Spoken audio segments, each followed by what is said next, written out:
Paris Olympic 2024 में जब यूसुफ डकेच बिना किसी महंगे गियर, बिना किसी खास तैयारी एक हाथ जेब में डालकर गोली मारकर सिल्वर जीतकर लौटे थे, तो कईयों ने तो लेजेंड माना था, लेकिन कईयों ने बड़ा मजाक उड़ाया था।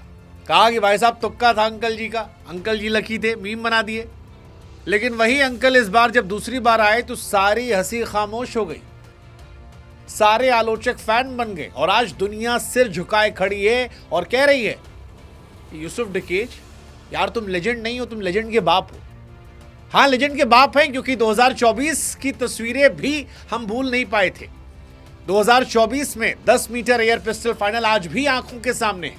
लाइन में दुनिया के महंगे शूटर्स खड़े थे, उनके शरीर पर टेक्नोलॉजी की मोटी मोटी परतें थी, सब एलियन लग रहे थे। लाखों रुपए के स्पेशल लेंस लगाए थे जो हवा की हल्की सी भी हलचल को पकड़ लेते हैं। हार्ट रेट स्टेबलाइजर लगाए थे जो दिल की धड़कन कब स्थिर है, कब ट्रिगर दबाना है, सब मेजर कर रही थी। इलेक्ट्रॉनिक ईयर प्लग थे जो गोली चलने से पहले कान एकदम सुन्न कर देते थे। सेंसर से लैस जूते, यहां तक कि सांस की गति को कंट्रोल करने वाली मशीनें भी, मानो पूरा एलियन बनकर किसी लैब में खड़े थे। लेकिन उन सब के बीच में एक आदमी जो 51 साल का था, बाल हल्के पके थे, टर्की का आदमी, जेब में हाथ डाले, मामूली चश्मा लगाए, हाथ में पुरानी पिस्टल और चेहरा ऐसे जैसे मानो सब्जी लेके अभी गांव से घर लौटा। बस यूं ही आया, ट्रिगर दबाया और उसके बाद स्कोर जो था वो सिल्वर मेडल में आ गया था। उस वक्त पूरी दुनिया सकपका गई थी, कहने लगी भाई अंकल जी का तुक्का लग गया, तुक्का लग गया। हाथ में जेब में, मतलब एक हाथ जेब में रख के कौन गोली मार सकता है भाई, टेक्नोलॉजी थोड़ी ना हारे, किस्मत जीत जाएगी। खूब बकवास चली थी, कईयों ने लेजेंडरी माना था। लेकिन आज लेजेंडरी नहीं है, हम फिर कह रहे हैं वो लेजेंड के बाप हैं, क्योंकि उस घटना के एक साल बाद वर्ल्ड शूटिंग चैंपियनशिप, 52 साल उम्र है, वही पुरानी टी शर्ट, वही चश्मा, वही एक हाथ जेब में, और फिर गोल्ड। गोल्ड इस बार, सिल्वर नहीं गोल्ड। लेजर सेंसर, हवा पड़ने वाली मशीनें, हार्ट बीट मॉनिटर, सब बर्बाद। पहला शॉट 10.9, फिर 10.9। लोग सर झुकाकर बोले अंकल जी तुस्सी ग्रेट होया, तुस्सी लेजेंड के बाप होया। वैसे अंकल जी नहीं है, लौंडो से भी ज्यादा जवान आदमी, कूल आदमी यार। इससे कूल आदमी क्या होगा। अच्छा, कईयों ने इसको लेके हवाबाजी बना दी है कि भाई साहब ये जो था बचपन में स्नाइपर था, चोरी छिपे मारता था, अंडरवर्ल्ड में था। अरे नहीं भाई साहब, हर कहानी हॉलीवुड की फिल्मों की तरह नहीं होती। ठीक है, ये सेना में थे, लेकिन कई सालों से लगे पड़े थे ओलंपिक में, 5 ओलंपिक में हारे थे।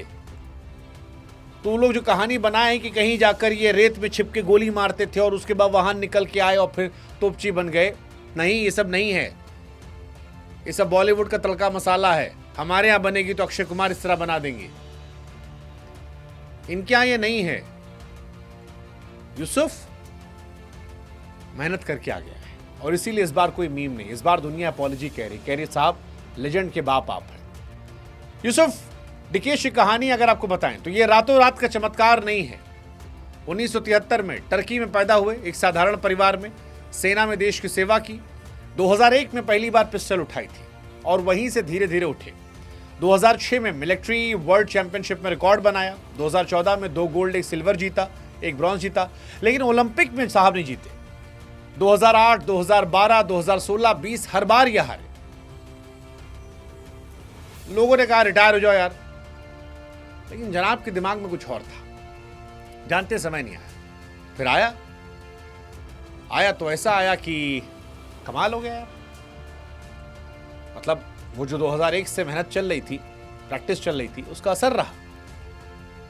इतने सारे ओलंपिक में खाली हाथ लौटने के बाद जनाब ने सिल्वर जीता था। तब जब ना सबसे महंगा गियर पहना था, ना स्पॉन्सर, ना कोच की पूरी टीम, सिर्फ 3 चीजें इनके पास थी, हिम्मत, धैर्य और मेहनत। वो हिम्मत जो टूटी नहीं, वो धैर्य जो सालों तक था, और वो आदत रोज सुबह उठ के पिस्टल, और फिर गोल्ड मेडल आ गया। था ना गजब। लोग कहानी में आने लगे। हालांकि तब लोगों ने तुक्का उक्का कहकर उसे बहुत क्रिटिसाइज किया था कि अंकल जी का क्रिटिसाइज हो गया, तुक्का है। अभी भी लोग उस फोटो को देखकर याद करते कि अरे यार जेब में हाथ रख के। हालांकि वो जेब में हाथ रखना भी उसकी कहानी है, उस पोज के पीछे कहानी है। और ये हमने ये वही बताए हैं कि गहरी सांस, स्थिर शरीर, कंट्रोल में धड़कन और आत्मविश्वास जो घंटों की प्रैक्टिस से आए, हजारों घंटों की प्रैक्टिस से, ना कि लाखों गियर से। यूसुफ साहब बताए थे कि ये पोजीशन उन्हें कंफर्ट देती है, बाहर से शांत रहते हैं, हालांकि अंदर एक तूफान चलता रहता है। उनका मानना असली खिलाड़ी वही है जो बाहर से शांत तो अंदर से जंग चल रही हो, और वो कई सालों से जंग लड़ रहे हैं, और इसलिए वो अब जब जीते हैं तो उसको मानते यही है उनकी स्टाइल, यार उनकी स्ट्रेंथ का है। हालांकि उन लोगों पर जीत है जिन्होंने ताना दिया। अब सवाल है कि इससे हम और आप क्या सीखेंगे? तो भैया सीखो, यूसुफ साहब ने वही किया जो हमारे अंदर भी है, बस हम बहाने में फंस जाते हैं। उनको भी क्या मिला? ना परफेक्ट गियर, ना परफेक्ट माहौल, ना परफेक्ट शरीर, हिम्मत थी परफेक्ट। और हम और आप रोज बहाना ढूंढते, अरे भाई साहब दिक्कत, लैपटॉप नहीं मिला यार हमको, गाने शौक था लेकिन कोई बैकअप नहीं था हमारा, एक्टर तो हम दिलीप कुमार से ही बड़े थे लेकिन बॉलीवुड में बिना उसके ब्रेक नहीं मिलता, क्रिकेट हम तेंदुलकर से अच्छा खेलते थे, पैसा लिए बिना होता नहीं भाई साहब। 52 साल की उम्र में एक आदमी एक हाथ जेब में डालकर गोल्ड लेकर आ रहा है, उसे कहानी बता रही है, बहाना बनाना बंद करो, बंद करो। अगर वो मामूली चश्मा लगाकर उन एलियन जैसे सूट बूट लोगों के बीच में जीत कर आ रहा है तो वो सुपर ह्यूमन नहीं है, फिल्म का हीरो नहीं, हमारे आप जैसा इंसान है। रुका नहीं, थका नहीं, धैर्य नहीं खोया। 2001 से अभी भी कहीं पिस्टल साफ कर रहा होगा अगली तैयारी के लिए, फिर हमारा आप कहेंगे अरे भाई साहब लेजेंड है। लेजेंड नहीं है, लेजेंड का बाप है, एटीट्यूड में भी, परफॉर्मेंस में। सैल्यूट है यार, मजा आ गया यूसुफ भाई।